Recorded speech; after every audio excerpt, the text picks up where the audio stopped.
لگا دیا گیا جو اس نے سفارتی سہولیات کی آڑ میں بخوبی نبھایا۔ مشرقی پاکستان سے تعلق رکھنے والے مقامی سرکاری اہلکاروں نے بھارتی سفیر کو اس کام کے لیے مکمل تحفظ اور سہولیات فراہم کی تھیں۔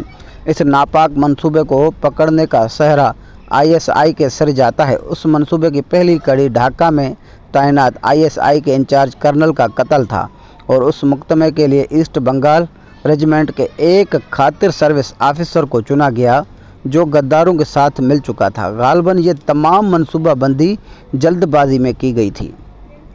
اس کے علاوہ قاتل اور اس کی تربیت کرنے والوں کے اناڑی پن کے باعث یہ منصوبہ ناکام ہو گیا۔ ISI کے کرنل نے حملے میں نہ صرف اپنی جان بچائی بلکہ بھرپور تعاقب کے بعد حملہ آور کو گرفتار بھی کر لیا۔ شروع میں یہی سمجھا گیا کہ یہ حملہ ایک سرفرے نوجوان نے کیا ہے جس کا مقصد شہرت اور شیخ مجیب جیسے بنگالی سیاستدانوں کی خوشنودی حاصل کرنے کے علاوہ کچھ نہیں ہے۔ ISI کو ابھی تک یہ علم ہی نہیں تھا کہ یہ منصوبہ یہاں تک محدود نہیں ہے۔ حملہ آور سے حاصل کی گئی معلومات کی روشنی میں جب مزید تحقیقات کی گئی تو ہوش اڑا دینے والی تفصیلات سامنے آنے لگیں۔ بہت جلد ISI نے بھارت سفارتکار کو بے نقاب کر دیا جس کے ذریعے سے مقامی لوگوں سے رابطے کیے جاتے تھے۔ اس کے بعد ISI کو اس مقصد کے لیے جمع کیے گئے اسلحے کے ذخائر اور دیگر خفیہ مقامات تک پہنچنے میں کچھ زیادہ وقت نہیں لگا۔ یوں تو اس سازش میں بہت سے لوگ شریک تھے مگر اس کی روح رواں 35 عدد سول فوجی اہلکار تھے جو براہ راست شیخ مجیب کی سربراہی میں کام کر رہے تھے جبکہ شیخ مجیب کی ڈوریاں بھارتی را اور IBA والے ہلا رہے تھے۔ یہ پہلی مرتبہ تھی کہ آزاد بنگالی ریاست کی خبر منظر عام پر آئی تھی۔ مزید تفصیلات آنے پر دنیا کو پہلی مرتبہ اس ریاست کے نام کے جھنڈے اور قومی ترانہ وغیرہ کا پتہ چلا۔ یہ تمام تفصیلات نہایت سنسنی خیز اور غیر یقینی حد تک ناقابل یقین تھی۔ 6 جنوری 1968 کو پاکستانی وزارت داخلہ نے ایک پریس نوٹ جاری کیا گیا کہ 2 CSP افسران سمیت 8 افراد کو غداری کے الزام میں گرفتار کیا گیا ہے۔ وہ الگ بات ہے کہ اصل تعداد 35 تھی جن میں سے 8 CSP اور باقی فوجی تھے۔ سازش کا مراکزہ گرتلا کو قرار دیا گیا جو مشرقی پاکستان سے محل کا بھارتی صوبے تری پور دارالحکومت تھا۔ 12 جنوری 1968 یعنی 6 دن بعد مجیب کو اس سازش کا مرکزی کردار قرار دے دیا گیا تھا۔ یہ ذہن میں رہے کہ مجیب 1966 سے حکومت پاکستان کے زیر حراست تھا۔ تحقیقات کے لیے عدالتی کمیشن جسٹس SA رحمان کی زیر صدارت بنایا گیا۔ جسٹس رحمان کو چیف جسٹس کے عہدے پر ترقی دے دی گئی۔ یہ ٹریبونل 3 ججوں پر مشتمل تھا۔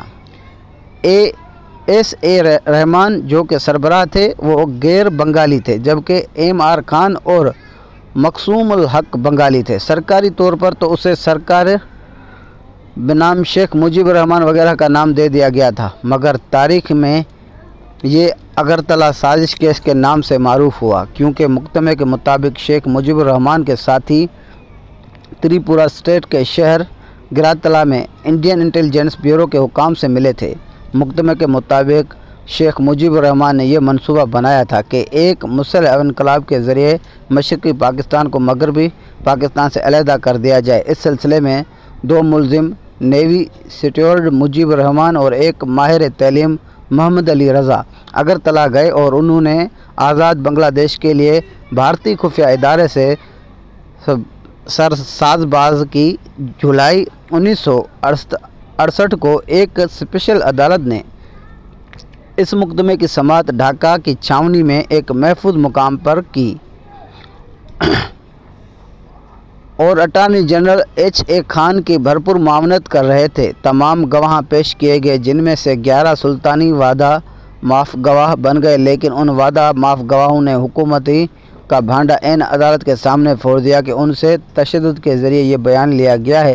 یاد رہے کہ آسما جیلانی اور ہنا جیلانی کے والد جناب غلام جیلانی بھی اس مقدمے کے سخت ترین مخالف میں تھے۔ بنگالی عوام میں اس کیس کو بنگلہ دیش کی علیحدگی کی تحریک کے خلاف پاکستان کی ایک سازش قرار دیا گیا اور کہا گیا کہ حکومت اس وقت شیخ مجیب الرحمان کو علیحدگی پسند اور انڈین ایجنٹ ثابت کرنے پر تلی ہوئی ہے۔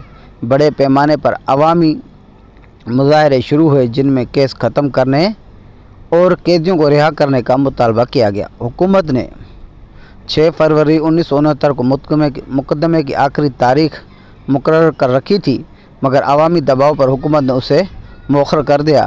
بھاشانی مولانا کی تحریک زوروں پہ تھی اور مقدمہ بھی انڈر ٹرائل تھا کہ 15 فروری 1969 کو مقدمے کے نامزد ملزمان سارجنٹ ظہور الحق فضل الحق پر فرار ہوتے ہوئے گولی چلا دی گئی، جس کے نتیجے میں ظہور الحق جاں بحق ہو گیا۔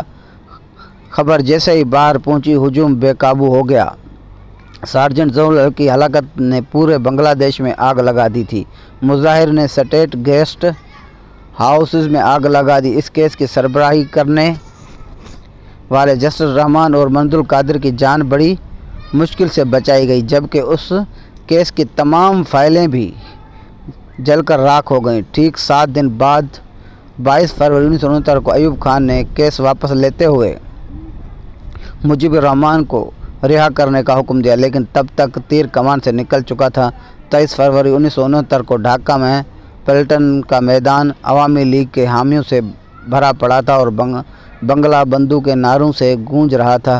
25 مارچ 1969 کو ایوب خان نے استعفیٰ دیا اور یحییٰ خان نے ملک میں دوسرا مارشل لا نافذ کر دیا۔ 22 فروری 2011 کو شوکت علی نے، جو بنگلہ دیش اسمبلی کے ڈپٹی اسپیکر تھے اور اگرتلہ سازش کیس کے ملزم رہے تھے، ایک پوائنٹ آف آرڈر پر کہا کہ ان پر لگائے جانے والے تمام الزامات درست تھے اور انہوں نے شیخ مجیب الرحمان کی سربراہی میں مشرقی پاکستان کی علیحدگی کے لیے ایک کمیٹی بنائی تھی۔ پارلیمانی لیڈر عقیل احمد نے کہا کہ اگر مقدمہ دائر نہ ہوتا اور منصوبے پر عمل درآمد ہو جاتا تو مشرقی پاکستان خون خرابے کے بغیر علیحدہ ہو جاتا۔ انہوں نے ڈپٹی اسپیکر کو اس سازش کی پلاننگ کرنے پر خراج تحسین پیش کیا۔ آج بنگلہ دیش میں اگرتلہ سازش کیس میں حصہ لینے والے تمام ملزم قومی ہیرو ہیں، انہیں قومی اعزاز دیے گئے اور ان کی بنگلہ دیش کے لیے خدمات کے لیے زمین و آسمان کے کلابے ملائے جاتے ہیں، اور پاکستان میں اگرتلہ سازش کیس کو صدر ایوب خان کی سازش قرار دیا جاتا رہا۔